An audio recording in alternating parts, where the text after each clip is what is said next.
Когда парализованный мальчик начал активно взаимодействовать с бездомной собакой, щенок начал визжать, и все изменилось в одно мгновение. Наблюдайте, как простая игра перерастает в ситуацию жизни или смерти, проверяя связь между ними. У мальчика, которого разбил паралич, щенок начал визжать. Родители мальчика услышали шум, и, увидев ситуацию, его отец сразу почувствовал неладное. 8-летний Джейк неподвижно лежал на свежей зеленой лужайке. Его неподвижные конечности были раскинуты, когда он крепко прижимал к себе золотистого ретривера, стоявшего рядом с ним. Необычное неврологическое заболевание поразило его тело, превратив некогда живого и энергичного мальчика в тень самого себя, лишив его подвижности от шеи и ниже. Однако лицо Джейка излучало счастье и удовлетворение, чего его родители, Эми и Дэвид, не видели уже целую вечность. Бродячий пес, которого они ласково назвали Макс, сидел рядом с Джейком, радостно виляя хвостом. Несмотря на то, что Макс заблудился, он стал верным товарищем Джейка в трудную минуту. Это забытое существо дарило утешение и дружбу, которых не могли обеспечить даже медицинские вмешательства. Когда Эми и Дэвид наблюдали за происходящим со своей веранды, их сердца переполнялись надеждой и тревогой. Они так много пережили вместе со своим сыном, и видеть, как Джейк нежно обнимает собаку, было одновременно трогательно и огорчительно. Деревянная лестница заскрипела под их весом, когда они прислонились к перилам, держась за руки в знак взаимной силы. «Посмотри на них», — тихо прошептала Эми. В ее глазах, обрамленных морщинками, образовавшимися за годы беспокойства и бессонных ночей, промелькнул намек на облегчение. Джейк уже давно не был так увлечен. Пес, похоже, воспрянул духом. Дэвид кивнул, на его лице отразились беспокойство и благоговейный трепет. Тяжесть прожитых лет была очевидна в его поникших плечах и преждевременной седине в волосах. «Я понимаю, но все равно боюсь. Что, если что-то случится? Состояние Джейка очень тяжелое. Мы не можем рисковать». Эми потянулась, чтобы успокоить мужа. Ее взгляд все еще был прикован к сцене, разворачивающейся в саду.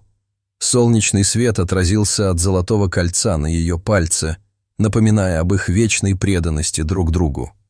«Я знаю, но сейчас давайте будем благодарны Джейку за то, что он нашел такого друга. Он через многое прошел». Супруги стояли в полном взаимопонимании. Каждый из них был погружен в свои мысли, вспоминая бесконечные визиты в клинику, многочисленные медицинские обследования и тот момент, когда им был поставлен страшный диагноз. Каждое ключевое событие, ознаменовавшее ухудшение состояния здоровья Джейка, осталось в их памяти ярким. В первый раз, когда он упал, в тот день, когда он больше не мог держать карандаш, и, наконец, в то утро, когда он вообще не мог двигаться. Внезапно тело Джейка напряглось, и он тихонько присвистнул. Его руки крепче обхватили Макса, который начал хныкать и вырываться, пытаясь вырваться из схватки Джейка. Безмятежная обстановка мгновенно разрушилась, сменившись волной тревоги. Эми и Дэвид обменялись встревоженными взглядами, инстинктивно сжимая друг друга за руки. Вездесущее чувство страха, всегда таившееся где-то под поверхностью, нахлынуло снова. «Что происходит?» — спросил Дэвид, и в его голосе послышались дурные предчувствия. Продолжая сопротивляться, Макс издал серию коротких настойчивых лаев. Его тело дрожало от чего-то, что, казалось, было смесью возбуждения и настойчивости. Глаза Джейка расширились, взгляд стал рассеянным, его руки крепко сжимали собаку, но в позе Джейка была какая-то неестественная скованность, которой не было всего несколько мгновений назад. «Он слишком крепко держит Макса», — неуверенно заметила Эми. Она шагнула вперед, готовая вмешаться. «Джейк, милый, тебе нужно успокоиться. Ты пугаешь его». Однако Джейк молчал, и его губы произносили слова, которые его родители не могли понять. Некогда спокойный задний двор теперь оглашался неистовым лаем Макса, а цветы, когда-то яркие, стояли безмолвными свидетелями обостряющегося кризиса. Внезапно лай Макса усилился, и пес принялся расхаживать взад-вперед, насколько позволяла хватка Джейка, переводя взгляд с ребенка на дом. Казалось, Макс пытался передать сообщение, чувствуя опасность, которую люди не могли увидеть. «Что-то не так!» – закричал Дэвид, уже устремляясь к ним. Он побежал через лужайку, с каждым шагом приближаясь к сыну. Эми шла следом, ее сердце бешено колотилось от страха и материнского инстинкта. Когда они подошли к Джейку, на его лице были написаны страх и растерянность. Макс продолжал лаять и скулить, его глаза умоляли родителей разобраться в ситуации. Беспокойство собаки усилило растущую панику. «Джейк, что происходит?» – дрожащим голосом спросила Эми, прикоснувшись к его лицу, и почувствовала, что его кожа под ее пальцами необычно холодная. «Джейку нужно немедленно зайти в дом». Дэвид настаивал, осторожно поднимая Джейка, который казался пугающе легким, что служило мрачным напоминанием о его ухудшающемся здоровье. Прижимая к себе сына, он чувствовал учащенное биение пульса Джейка, в то время как Эми шла рядом, ее сердце колотилось от страха и адреналина. Она бросила быстрый взгляд назад, на то место, где только что мирно лежал Джейк. Теперь его отмечали только примятая трава и тревожные звуки, эхом разносившиеся по обычно спокойному пригороду. Они затащили Джейка в дом и осторожно уложили на диван. Из-за его напряженного дыхания и широко раскрытых от паники глаз в обычно уютной гостиной стало душно. Когда Дэвид лихорадочно набирал 911, его пальцы неконтролируемо дрожали. Спокойный голос на другом конце провода резко контрастировал с паникой в комнате. Пока Дэвид объяснял ситуацию, Эми не спускала глаз с Джейка, ее материнские инстинкты были полностью задействованы. Несколько мгновений спустя тишину нарушил вой сирен. Вскоре прибыли медики скорой помощи, на их лицах было написано «беспокойство». «В чем, по-видимому, проблема?» – спросил один из респондентов, сразу оценив состояние Джейка, когда Эми и Дэвид рассказали о симптомах своего сына. Их голоса были полны страха. «Мы не знаем, что случилось», — сумел произнести Дэвид, и в его голосе послышалось отчаяние. «Это ваш питомец?» — спросили они, и Эми быстро покачала головой, отвечая, что он бездомный. Джейк крепко держал его, как будто приклеился к нему. Медики обменялись озадаченными взглядами. Выражение их лиц свидетельствовало о глубокой сосредоточенности. «Хорошо. Нам нужно срочно доставить его в медицинский центр», – распорядился главный парамедик, осторожно переложив Джейка на носилки. Пока они смотрели, как отъезжает машина скорой помощи, Макс издал глубокий скорбный вопль, не отрывая взгляда от удаляющейся машины. Поездка в больницу была наполнена шумом и гнетущей тишиной. Эми и Дэвид крепко держали друг друга за руки в машине, их беспокойство было заметно по напряженным пальцам. Знакомые пригородные дороги сменились оживленным городским пейзажем, но они едва заметили эту перемену. Их мысли были полностью поглощены Джейком, они молча уговаривали его продержаться до приезда в больницу.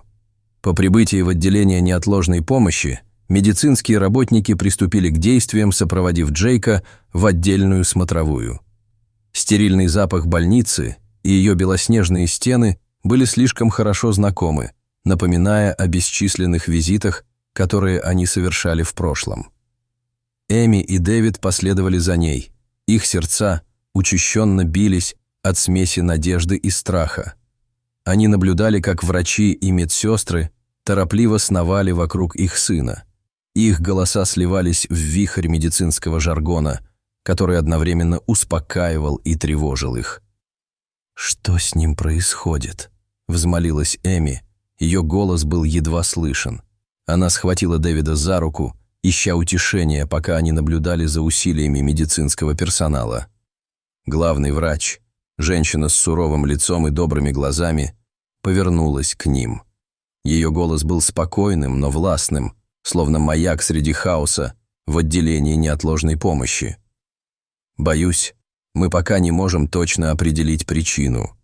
Жизненные показатели вашего сына нерегулярны, что указывает на некоторую неврологическую активность. Нам нужно провести ряд тестов, чтобы определить причину». Дэвид крепче сжал руку Эми. На его лице отразилось беспокойство. Но всего несколько мгновений назад он был в порядке. Что могло спровоцировать это? Врач задумчиво нахмурила брови. За свою карьеру она сталкивалась со многими случаями, но внезапный упадок сил у Джейка вызывал недоумение. Именно это мы и стремимся выяснить. А пока я рекомендую вам обоим остаться здесь, пока мы не стабилизируем состояние вашего сына. Мы вернемся, как только получим дополнительную информацию». Кивнув в знак согласия, доктор повернулась и поспешила обратно в палату Джейка, оставив их наедине с их растущими страхами. Отделение неотложной помощи продолжало суетиться вокруг них. И все же Эми и Дэвид чувствовали себя в ловушке своего беспокойства.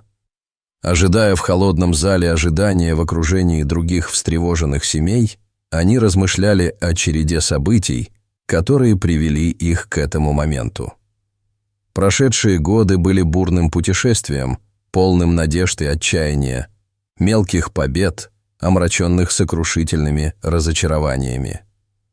Джейку всего в 6 лет поставили диагноз редкого неврологического расстройства, и прогноз всегда был мрачным. Со временем физические способности мальчика ослабли, и он больше не мог передвигаться без инвалидной коляски, и в конце концов ему потребовался постоянный постельный режим.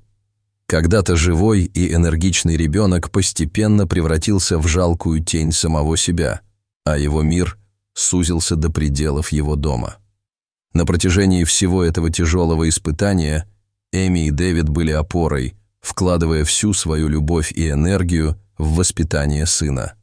Они использовали все альтернативные методы лечения и обещали новые лекарства, но, казалось, ничто не могло остановить неумолимое прогрессирование болезни Джейка.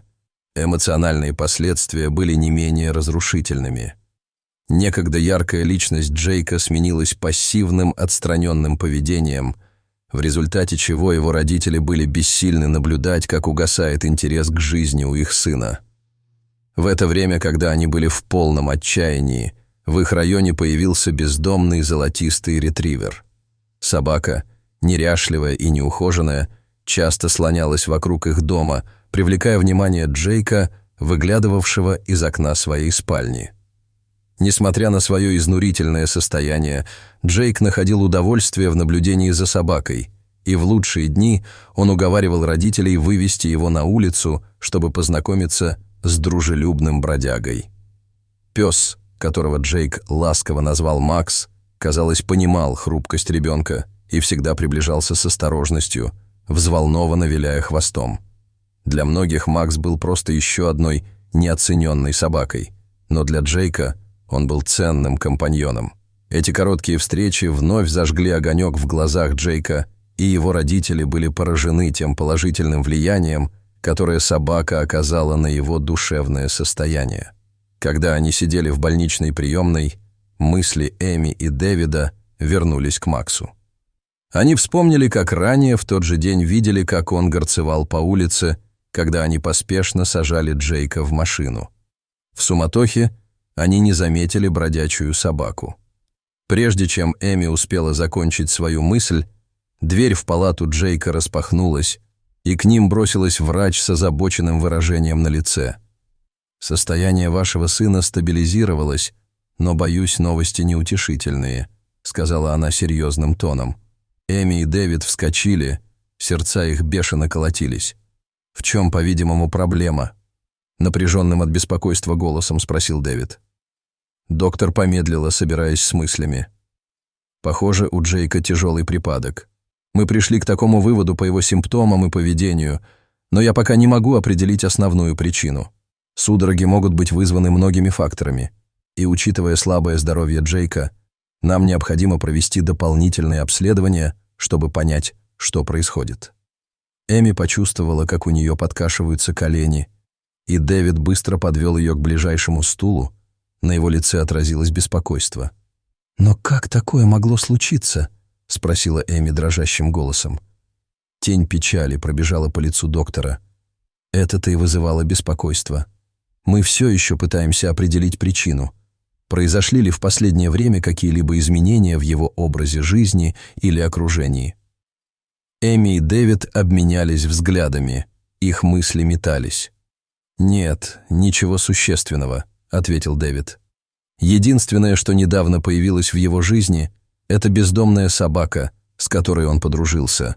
Но это происходит уже несколько недель без каких-либо проблем». Доктор кивнула, делая пометки в своем планшете. «Мы будем иметь это в виду, хотя маловероятно, что это вызовет такую бурную реакцию. Нам нужно провести дополнительные тесты, чтобы найти первопричину». Пока они переваривали слова доктора, из палаты Джейка внезапно донесся шум. Хаотичные звуки сигналящих аппаратов и голоса медицинского персонала эхом разносились по больнице, вызывая мурашки по спине. Инстинктивно они бросились к палате, сердца их колотились от страха. Войдя в палату, они увидели хаос. Джейк лежал на кровати, его тело билось в конвульсиях, пока бригада медиков пыталась стабилизировать его быстро ухудшающееся состояние. Среди этого беспорядка в изножье кровати появилась знакомая золотистая фигура, устремившая на мальчика пристальный взгляд, превосходящий животный инстинкт. Каким-то образом Макс добрался до больницы и оказался рядом с Джейком. «Что происходит?» – закричала Эми, ее голос был едва слышен из-за шума. Главный врач повернулась, выражение ее лица было сосредоточенным. Его приступ усилился. «Мы проводим экстренную терапию, чтобы справиться с ним». Она заметила собаку и нахмурилась. «Как собака попала внутрь? Нам нужно немедленно ее убрать». Прежде чем можно было предпринять какие-либо действия, назначенное лекарство начало действовать. Судороги Джейка уменьшились, дыхание выровнялось. Врач объявила, что его состояние улучшается, и в ее голосе звучала надежда. Лечение помогает. Когда жизненные показатели Джейка стабилизировались, Макс остался в изножье кровати, мягко виляя хвостом. Озадаченные присутствием собаки, медики с изумлением наблюдали, как слабая рука Джейка потянулась к золотой фигурке. «Я не могу в это поверить», – пробормотала врач, недоверчиво качая головой. «Приступ прошел, и функции его организма быстро восстанавливаются. Похоже, лекарство оказалось более эффективным, чем мы изначально предполагали. Или, возможно, это из-за собаки». Она сделала паузу. «Вы упоминали, что Макс начал лаять до того, как появились симптомы приступа?» «Да», — подтвердил Дэвид. «Джейк держал его на руках. Мы подумали, что Макс взвизгнул из захватки Джейка. Возможно, он подавал сигнал о том, что что-то не так. Собаки обладают замечательной способностью чувствовать подобные события». «К счастью, они были вместе», — заключил врач. Со слезами облегчения на глазах Эми спокойно наблюдала за происходящим. Готовясь к худшему, они увидели, что их сын выздоравливает, отчасти благодаря своевременному вмешательству бездомной собаки. Шли дни, а состояние Джейка продолжало улучшаться. Команда медиков провела серию тестов, чтобы определить причину приступа, и в конечном итоге обнаружила редкое взаимодействие между двумя лекарствами, которое его спровоцировало. План лечения был скорректирован, что привело к стабильному состоянию здоровья Джейка. После 2 недель тщательного наблюдения и терапевтической помощи, наконец, настал день выписки. Когда они собирались покинуть больницу, Макс добросовестно ждал их снаружи, по-видимому, зная об их планах. Взгляды, которыми обменялись Эми и Дэвид, говорили сами за себя. Они не могли смириться с мыслью о расставании с собакой, которая так изменила их жизнь. «Джейк», — сказал Дэвид, опускаясь на колени возле инвалидной коляски своего сына. «Как бы ты отнесся к тому, чтобы привезти Макса домой?» Лицо Джейка озарилось энтузиазмом, которого они давно не видели. «Правда? Мы можем оставить его себе?» С переполненным сердцем Эми улыбнулась. «Конечно, дорогой. Мы считаем, что Максу пора обрести настоящий дом. Как ты думаешь?» Когда они выписались из больницы, их семья состояла уже не из 3 человек, а из 4. Макс радостно трусил рядом с коляской Джейка, энергично виляя хвостом, в восторге от перспективы их нового совместного путешествия. Предстоящий путь обещал быть нелегким. Несмотря на улучшение здоровья Джейка, его состояние оставалось серьезным, и впереди его ждали испытания. Но теперь, когда Макс был рядом, семья вновь обрела надежду и жизнестойкость. Они вместе пережили бурю, и неожиданная связь между ребенком и бездомной собакой, о которой раньше не заботились, породила мощное единство, подготовив их к любым неопределенностям, которые могли ожидать их в будущем. По дороге домой Эми и Дэвид были поражены неожиданным поворотом событий, которые привели их к этому моменту. Они приехали в больницу, готовясь к худшему, но возвращались со своим сыном и новым пушистым членом семьи, который сыграл решающую роль в возвращении Джейка к ним. Наблюдая, как Макс приспосабливается к новому окружению, прижимаясь к Джейку, они убедились, что какие бы препятствия ни ждали их впереди, они готовы встретить их вместе, как семья. Оставляла ли когда-нибудь неожиданная волна радости или простой акт доброты значительный след в вашей жизни? Мы приглашаем вас поделиться своим опытом в комментариях ниже. Ваши истории могут вдохновить нас всех. Обязательно следите за обновлениями, чтобы не пропустить еще больше увлекательных историй, подобных этой.